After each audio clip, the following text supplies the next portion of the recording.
Divine greetings, entities, energies, lovelies, bodies of light, the seekers and sojourners of truth, the 144, the chosen of the chosen few. You know who you are. As always, I greet you in the love that lights the truth from my heart straight to yours.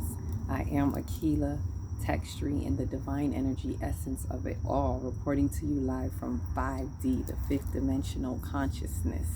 And as usual, I bring you that news, the galactic news, to infuse with if you so choose to infuse. And I'm always willing and ready to infuse with the light, choosing to infuse with the light. So with that, I come to you now speaking about ANAHATA. ANAHATA, the heart chakra, as I'm in my green, representing for the heart chakra, being in my greenery in the essence of it all. But what's really important, what's really important about the heart chakra is as it pertains to this season, right? This is something I want to do this whole season, but so much has been going on, as you guys see, with the cosmic shifts, with Pluto going into, where it's going into, with a lot of the deaths, the purging portal that was happening. There was so much happening. The Mahurta frequencies from January to now, there's just been so much happening. But I want to take this time to really speak to us about ANAHATA, the heart chakra, and how we are in the heart chakra season. We are in an ANAHATA season. What season is that? The ReSpiriting season. For those who know that I've talked about it, with the winter season. This season that we're in, there's a season and a reason for everything. So I'm about to give y'all the reason for this season, or the season that's happening with the reasoning that is going on. So for those who don't know, I'm going to go ahead and share that. I don't think many know, because I've never seen a book out on the chakra seasons. Usually when I bring it up, people are like, what's that?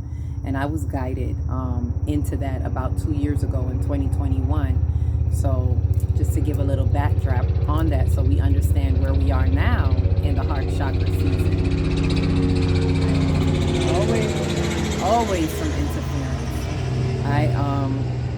The chakra seasons are, usually it goes with the regular 4 seasons that we have. As you know, there are 4, but there are 7 chakras. So what happens is it's never the same, like how our 4 seasons are always the same. The chakra seasons, they just go from the root to the crown, and it just keeps going from the root to the crown and back to the root again through all the chakras. So right now we are in this winter season, we are in the heart chakra season. The fall, we were in the solar plexus.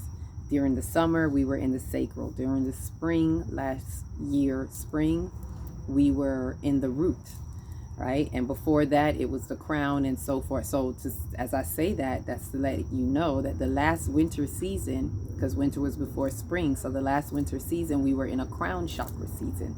So it's never the same every season as we know the seasons, right? So that's just a little tidbit on where the seasons are, how to know where they are in regards to the chakra seasons. And then what they mean is usually when you're in that season, it kind of, you can tell what's going on. It kind of gives you a taste of the atmosphere, if you will, of what is happening and what's going on. Just like, for example, in the summer, and when I speak to people, it's always the same. The summer was the sacral chakra season, and that was when a lot of relationships were being tested. A lot of how we relate to one another, whether you were in a relationship or not, it doesn't mean a love relationship. It's how we were relating to each other, to one another. All relationships were being tested heavily throughout the summer. I've spoken to so many people that it was like, oh my God, this was going on or that was going on. It was really heavy for some people, heavier than others, but there was like a test of something with the relationships. Why do I know that? Because the sacral chakra, the atmosphere, is the sacral chakra, which is about the emotional body. And one of the biggest tests for the emotional body is relationships.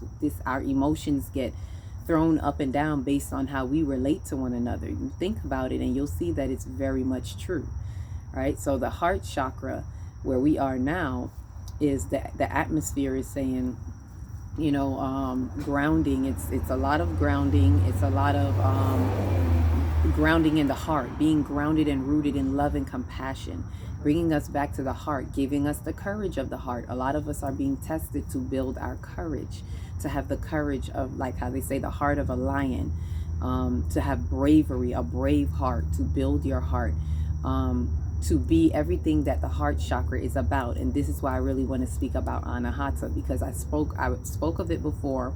I believe it was in regards to us being in the ANAHATA season, in the heart chakra season, but I didn't go into details about it.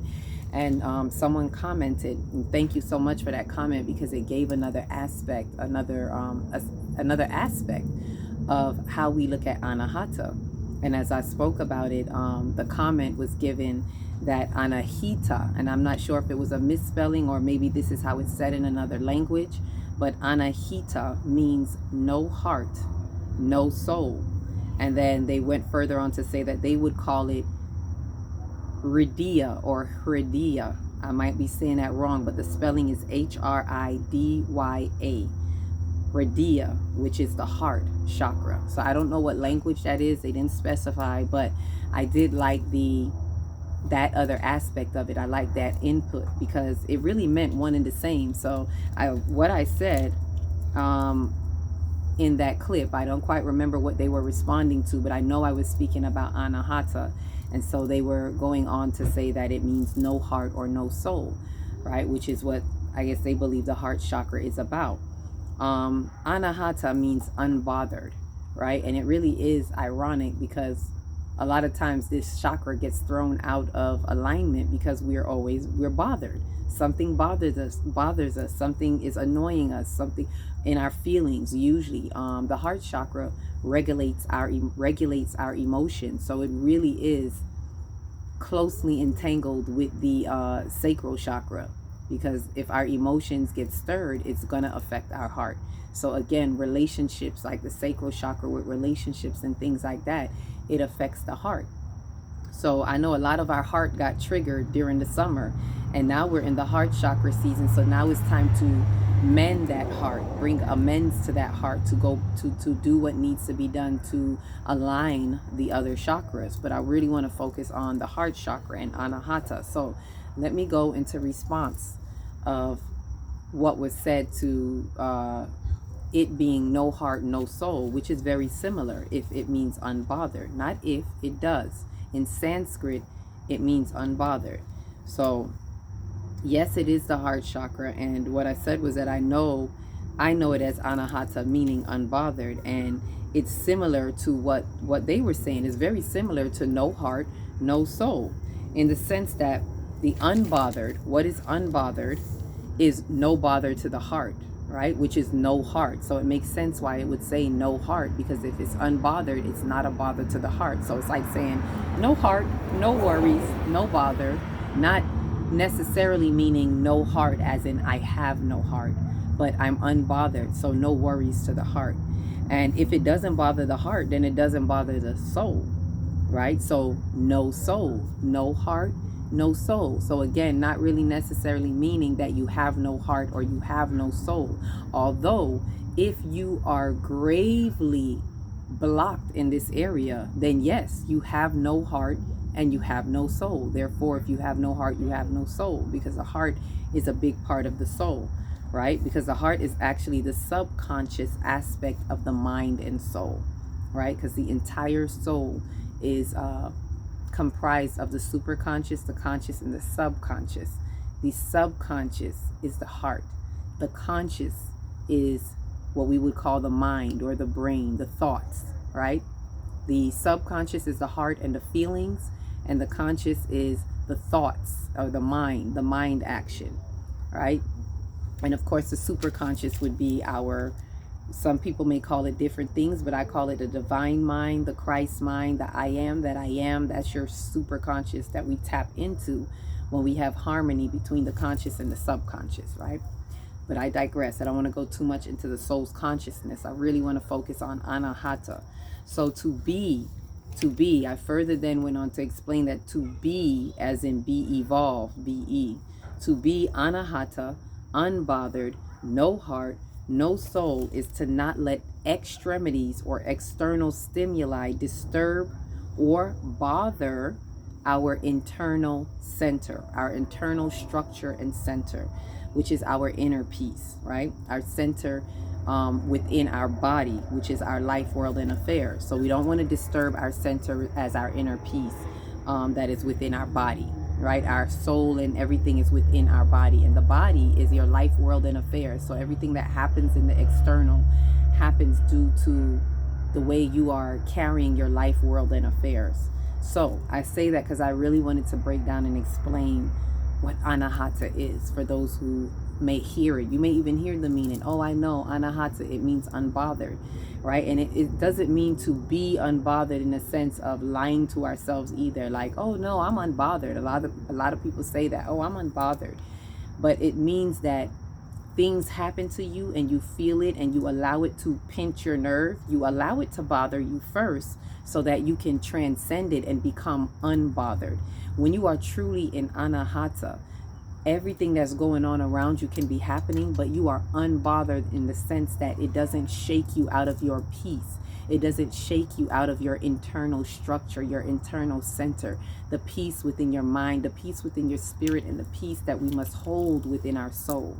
So that is ANAHATA. When you are truly activated, when your heart chakra is so open, and there's no such thing as too open with any of your chakras. The key is to have them as open as possible so you have more light flowing through, so that everything is flowing through fine, right? So that they intertwined and interconnect with one another intrinsically, because our energy centers are a part of the intrinsic design. It's all just doorways into our consciousness, right? So ANAHATA is the part of your consciousness that has to do with the heart, that has to do with activation of it has to do with understanding, activation of the heart, but it has to do with understanding. It has to do with being authentic to yourself. It has to do with being in personal in integrity within your soul, right? So the heart chakra is really that space where when you are ANAHATA, when you've really reached ANAHATA, you are truly unbothered.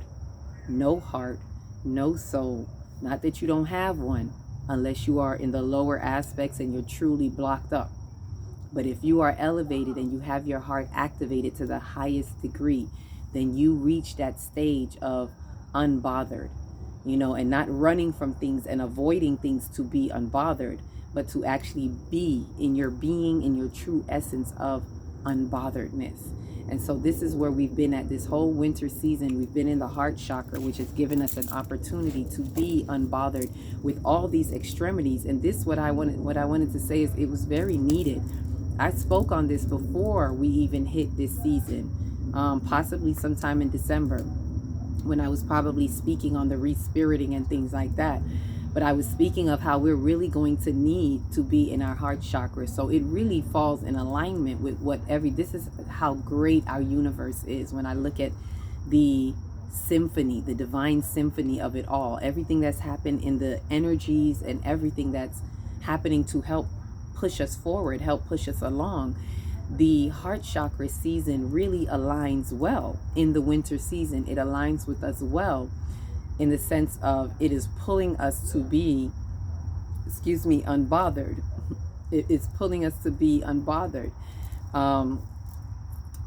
It is, the thing to note is, when we're in the seasons, it doesn't mean that you're automatically going to be there. It's according to the work that you put in.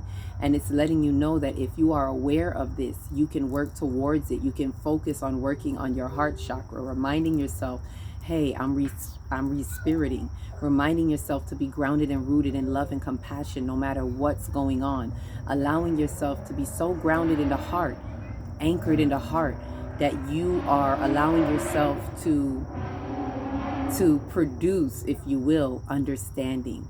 Allowing yourself to spring forth a true understanding, meaning you're willing to stand under the principles of truth so it can bring you to the peace that surpasses all understanding and the lack thereof, so that it can bring you the understanding that to standing under the truth principles, till you can stand over whatever those challenges are, till you can gain an inner standing to what is really meant for you, what is true for you, what is here for you. because there's so much happening and we got to be aware of it. And I said it before that when we get into, when we get into January, we're going to be hitting some bumps. We're going to be hitting there's going to be some earthquakes, and there's some earthquakes that's going to bring in some tsunamis onto our land, onto our consciousness. Consciousness is our land. It's our house. It either represents house or consciousness. So there's water that some of us are going to be inundated. Some of us are going to drown out and be taken under in the tsunami. Some of us are going to drop into the earth as it opens up with its earthquakes. However, what I said was those who were truly doing the work, especially when we had the opportunity in December, and it's never too late. There's always an opportunity to be ready for the next wave and the next whatever it may come, because we're constantly, the energy, the frequencies are coming in faster. It's accelerating, right? We have fifth density light that is pouring in on us. We have these solar flares that are coming in. Like, there's so much work. And with Pluto going into Aquarius right now, the way that it hit so hard to a lot of people who are not paying attention, to the revelations that we were getting since last March when it hit Aquarius the first time, and it dipped our little toe in Aquarius and pulled right back out as it went into retrograde. But now it's back, and it's going to be here for a little bit longer than it was the last time, and it's going to go back only for a little bit. It's going to dip your toe back a little bit into Capricorn, only to go back full force for the next 20 years in Aquarius. So I say all of that because it's to remind us that there's so many energies that are changing. And I said that in January there's going to be some big changes, and those of us who are doing the work, we are the ones that are going to be ANAHATA. That was when I was first talking about the ANAHATA season, and I didn't go into too much detail. But those of us who are doing the work, it's like we've raised ourselves and raised our vibrations to higher altitudes. So it's like we're on higher parts of land. We're on the mountains. We're on the mountaintops, higher parts of the mountain.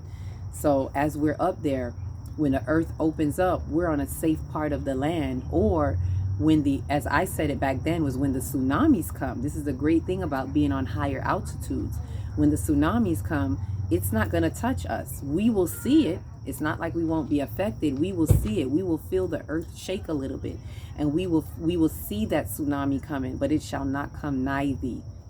It shall not come near thee. For those who don't know that, Psalms 91, King James Version, nigh thee, right? So where it says 10,000 shall fall at my right and 10,000 shall fall at my left, but it shall not come nigh thee. So the waters may come all around. You may see it all around you on the shores and everything. But because you're on high altitudes, because you've done your work and you've elevated your soul, and you're in your soul ascension, in your DNA activation, all this work that you're doing, coming off of the karmic wheel, removing your karmic soot off of your soul, all of whatever it is that you want to call it, you're doing your shadow work. You're doing everything to extract yourself from the shadows of the 3D paradigm. This is what we have to pull towards. So this season, this heart chakra season, is inviting us to do just that. So when you're unbothered, when you're doing that work, you become ANAHATA. You be evolved. Come into yourself as a higher part of yourself, as ANAHATA, unbothered. So those waters may come around you, but it will not bother you. It may even come as far as to touching your feet, and that's about it. Because see, some of us are at different levels. It depends on how much work you have done. All right, some of us the water may touch you, but you will not go under. You will not drown. For some of you, it may be that the water comes as far up to your waist, like you feel the water, but you're able to make yourself to higher ground because you've been paying attention or you've been doing the work earlier. So I say this is why re-spiriting is so important. So I say this to tie us back to the season of re-spiriting, which I had been speaking of. And if you haven't checked it out, check out the video that I did on re-spiriting.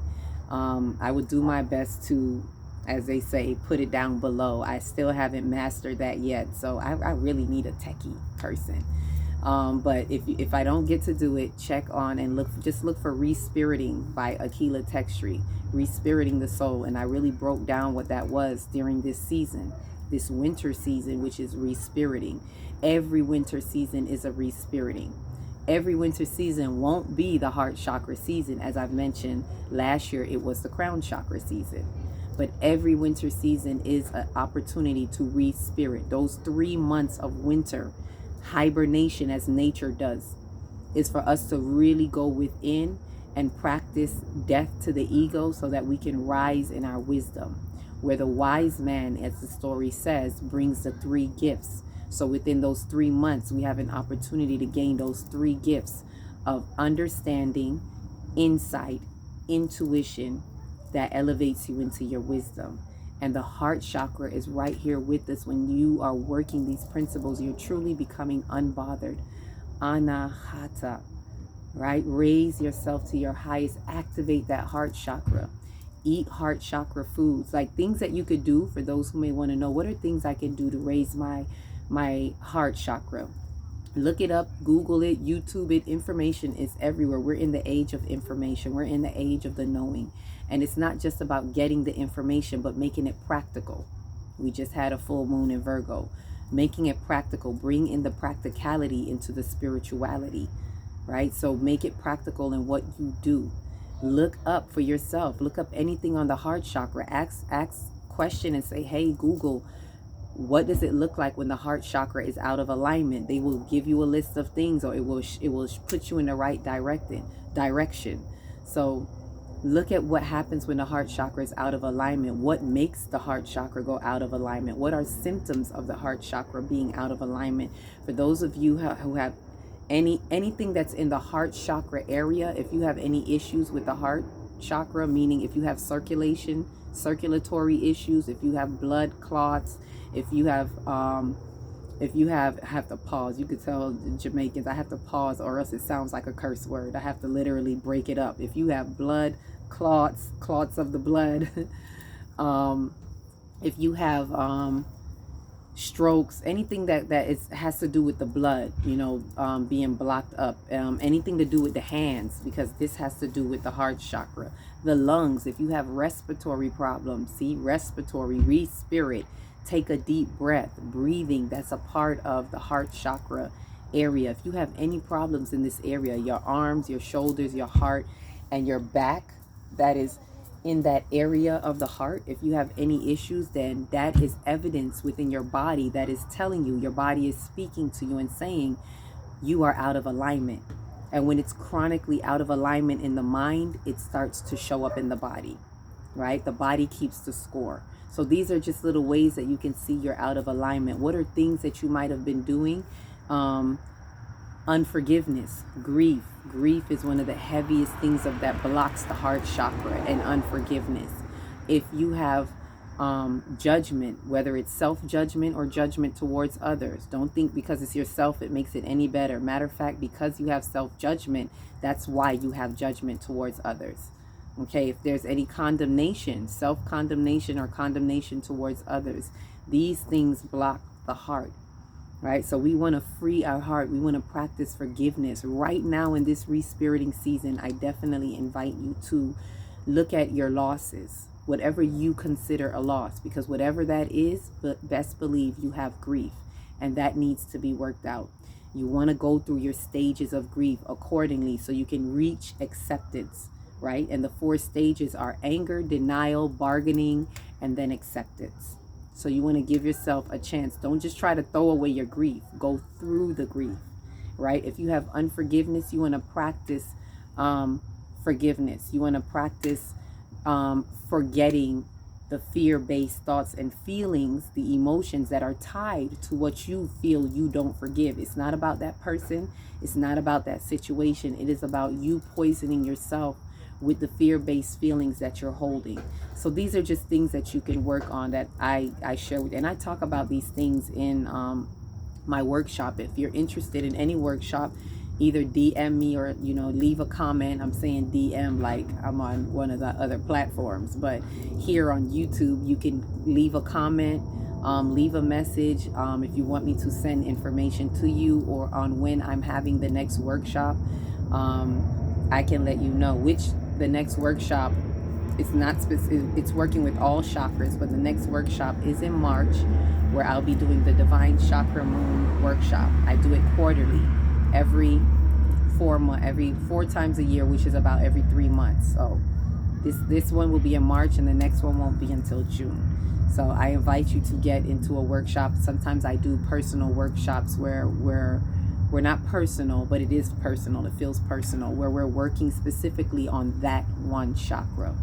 So, and I believe we have a sacral one coming up. So if you're interested, when you're ready and willing and interested, feel free to contact me. I'll put my contact information in the description. With that said, that's what we have on ANAHATA. Please, I invite you all to, as we ReSpirit in this season, in this winter season, know that it's not just winter season. It is always going to be a ReSpiriting season. And this time around, for the chakras, it is the heart chakra season. It is a season of ANAHATA. 'Tis the season to be unbothered. Fa la la la la la la la la. And for those of you who are in 5D and know that our calendar and our times are changing, we're getting ready for the new year in spring. Come spring, we'll be celebrating the new year. So with that said, that is my tidbit on ANAHATA. Faithfully, the person who commented would, faithfully, I've done it some justice for you, and you'll appreciate me going in deeper the way that I did. Thank you for inspiring me to get on it now. And again, I thank you for bringing that aspect. And if anyone has anything to say on anything that you hear me say, please feel free to comment. I would love to hear it. Please subscribe and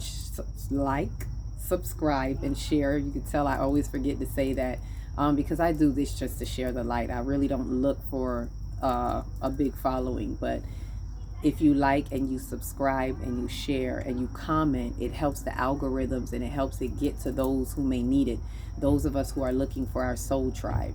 And as I say that, I call you all as well now to the soul tribe. I'll do a different video speaking on a call to the soul tribe. So if this is for you as well, feel free to contact. So happy ANAHATA season. Get into that heart, circulate your heart. As I tell my children, take a deep breath. Let's just do it with me now. Let's circulate our heart. Deep breath in and circulate. It's almost like you want to get the heart pumping. Just like the heart circulates the blood, you want to circulate that energy, get it going up and down. Notice the heart chakra is a symbol of the triangle up and the triangle going down. It's pretty much the Merkaba, going up and down, because that energy is constantly going up and down, and we want to circulate that in the heart. So get with all of us and let's activate it and become unbothered, right? Unbothered, no heart, no soul, whatever it is that you want to call it, but you want to activate that heart and allow yourself to be in an inner peace regardless of the outer circumstances and situations. So ANAHATA up. With that said, each one reach one, teach one. If you don't know where to start in your big beautiful heart. Shine your light from the inside out and be the candle that lights the next one and the next one and the next one. Peace, love, and light to you always.